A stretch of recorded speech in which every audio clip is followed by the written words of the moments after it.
पिछले कुछ महीनों से महाराष्ट्र राज्य में जो सहकार क्षेत्र के चीनी कारखाने हैं उसमें घमासान मचा हुआ है। जिस प्रकार से ईडी द्वारा इंक्वायरी की जा रही है, खास करके जरंडेश्वर चीनी कारखाना जो कि खासगी बन चुका है।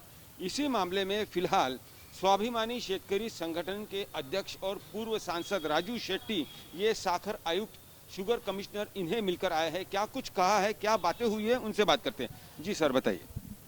अ, पिछले कुछ 10-15 साल से महाराष्ट्र में जो कोऑपरेटिव सेक्टर में चीनी मिलें थी वो चीनी मिलें ठीक ढंग से काम नहीं कर रही थी। उसमें बहुत भ्रष्टाचार हुआ था और उनको फाइनेंस करने वाले बैंकों ने अपना फाइनेंस करना बंद कर दिया था। और एक यूनिट बाद में बैंकों ने बरामद करके उसको उसका जो वैल्यूएशन है वो कम करके वो बहुत ही सस्ते में बेच दिया। इसमें बहुत बड़ा घोटाला हुआ था और इसके बारे में पिछले 10 साल से हमारी स्वाभिमानी किसान संगठन आंदोलन कर रही है। हम बार बार सरकार से कह रहे थे कि इसकी पूरी तरह से जांच होनी चाहिए, लेकिन सरकार ध्यान नहीं दे रही थी। मैंने ईडी के पास शिकायत दर्ज की थी महाराष्ट्र और स्टेट गवर्नमेंट में, और संसद में भी मैंने ये मुद्दा उठाया था, लेकिन उन्होंने ध्यान नहीं दिया। लेकिन इसके बाद राजनीति बदल गई और महाराष्ट्र में और केंद्र दिल्ली में भी भाजपा की सरकार आ गई। और भाजपा की सरकार आने के बाद उनको ऐसा लगा कि बहुत सारे जो चीनी मिलें थे वो पहले कांग्रेस और एनसीपी के कब्जे में थी, और जिन्होंने पार्टी का त्याग नहीं किया, बीजेपी नहीं आए, उन नेताओं की चीनी मिलों की इंक्वायरी शुरू कर दी। उसी में से एक है जरंडेश्वर। आपका आरोप है कि ऐसा वो बीजेपी कर रही है? सरासर मेरा आरोप है और इसकी जांच होनी चाहिए। मैं ये इंक्वायरी तो होनी चाहिए। मैंने 43 चीनी मिलों की इंक्वायरी करने की मांग की थी। आज उनमें से बहुत सारे लोग जो सस्ते में चीनी मिलें खरीदने वाले में से थे, उनमें से बहुत सारे लोग आज भाजपा में है और ईडी या इनकम टैक्स डिपार्टमेंट सिर्फ कांग्रेस और एनसीपी के नेताओं की इंक्वायरी कर रहे हैं। ऐसा क्यों? ईडी का और इनकम टैक्स डिपार्टमेंट का राजनीति के लिए इस्तेमाल क्यों कर रहे हैं? इंक्वायरी करनी है तो हमने जो शिकायत की है उन सभी चीनी मिलों की बिक्री का इंक्वायरी होना चाहिए। क्या कोई भाजपा में आता है तो पवित्र होता है क्या? साधु होता है क्या? और अगर विपक्ष में होता है तो वो शैतान बनता है क्या? इसके क्या पैरामीटर्स क्या है आपके? और ये इस तरह से राजनीति चल रही है। इसमें नुकसान देश का है, इसमें नुकसान किसानों का है और शुगर इंडस्ट्री का भी नुकसान है। आज जो अजीत पवार जो कि उप मुख्यमंत्री है महाराष्ट्र राज्य के, उन्होंने भी जो सवाल खड़े किए हैं कि जरंडेश्वर के बारे में इंक्वायरी की जा रही है, ईडी के द्वारा छानबीन की जा रही है। वो तो 66 करोड़ को उन्होंने खरीदा था, लेकिन ऐसे कई कारखाने जो 5 और 6 करोड़ को बेचे गए, उनकी इंक्वायरी क्यों नहीं होती? ऐसा सवाल उन्होंने खड़ा किया है। ये लिस्ट भी मैंने 6 साल पहले दिया था। ये जो लिस्ट है जो 5 या 10 करोड़ रुपए को चीनी मिलें बेची गई थी, उसकी लिस्ट भी मैंने 6 साल पहले ईडी को दिया था, इनकम टैक्स डिपार्टमेंट को दिया था, केंद्र सरकार को दिया था, स्टेट गवर्नमेंट को दिया था, लेकिन इंक्वायरी नहीं हुई है।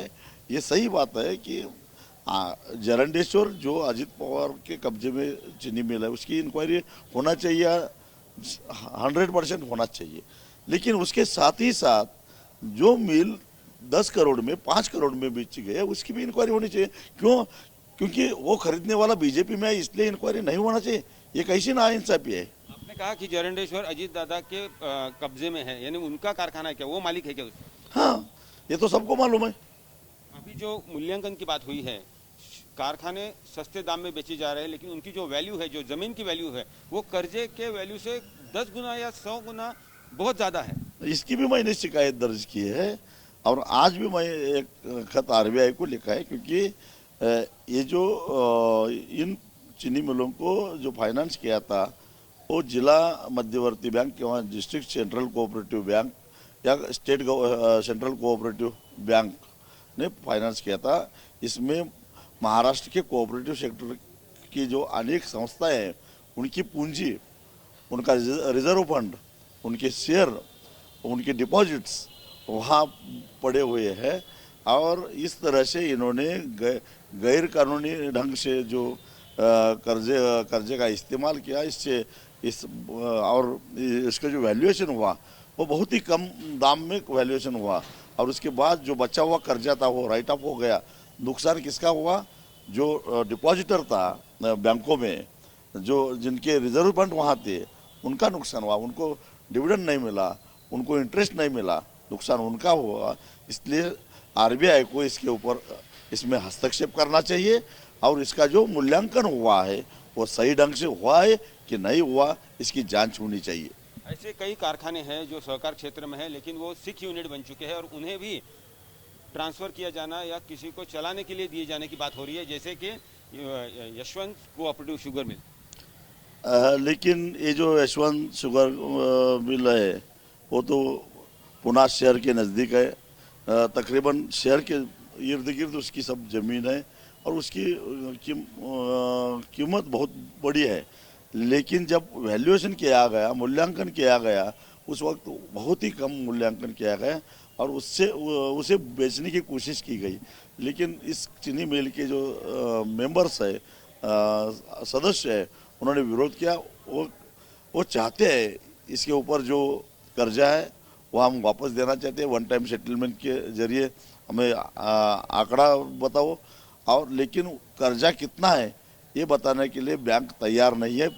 पिछले 3 साल से हम बार बार पूछ रहे हैं कि कर्जा आखिर है कितना और ब्याज कितना होता है। योगेश जी, आप क्या कहेंगे? आपकी पढ़ाई है, आपने इस यशवंत कोऑपरेटिव फैक्ट्री और बाकी सभासद से बातें की है, उसका अभ्यास किया है। कर्जा कितना है उन पर जो उनके ऊपर इस तरह की नौबत आन पड़ी? नहीं, देखिए, यशवंत की जो ज़मीन है वो करीबन 250 एकड़ ज़मीन है और उसकी आज की बाजार की जो मूल्य है 400 करोड़ है। वहाँ पे डिस्टिलरी है, प्लांट है, तो तकरीबन 600 करोड़ की मिल की वैल्यू है। और जब मिल 2012 में सरकार ने हाथ में ले ली, ताबे में ले ली, तो उस दिन मिल के ऊपर राज्य सहकारी बैंक का केवल 17 करोड़ का कर्जा था। जैसे अभी सामने बताया कि ये जो उनके जो सभासद है, जो मेंबर्स है, वो जो कर्जा है वो ओटीएस करके या जो जितना भी कर्जा हम भरने को तैयार है, राजी है, इतने होने के बावजूद भी आज तक उन्होंने ऐसा कोई प्रपोजल दिया नहीं। उस टाइम के जो मुख्यमंत्री है फडणवीस साहब को, उनको शेट्टी जी सब किसानों को लेके, सदस्यों को लेके वहाँ पे मिलने भी गए थे, काफ़ी प्रपोजल भी दिए। तो ये जो साजिश है, यशवंत एक उदाहरण है कि कैसा भी करके ज़मीन के लिए जो किसानों की जो मिले है वो हथियाना ही है, ऐसे कुछ लोगों के दिमाग में है। तो उसी की तरह ये चल रहा है। लेकिन इस बार वो कर नहीं पाए, तो हमारा कहना है कि ये एक बहुत गलत चीज़ है और इसे रोकना चाहिए और किसानों को न्याय दिलाना चाहिए। इसमें घमासान जारी है। महाराष्ट्र में सहकार क्षेत्र के जो चीनी मिले हैं उनमें, और खास करके जो खासगी बन चुकी है, उनकी जो ईडी द्वारा इंक्वायरी हो रही है उसके लिए। लेकिन यहाँ पर आप देख सकते हैं कि आवाज़ भी उठ रही है और जो अन्याय किसानों के साथ हुआ है, जो कि सहकार क्षेत्र के चीनी मिलों से जुड़े हुए हैं, उनके खिलाफ अन्याय नहीं होने देंगे, ऐसी बात यहाँ पर राजू शेट्टी, जो कि स्वाभिमानी शेतकरी संगठन के अध्यक्ष हैं, उन्होंने कही है। कैमरन गोपाल हरने के साथ पंकज खेलकर, पुणे, आज तक।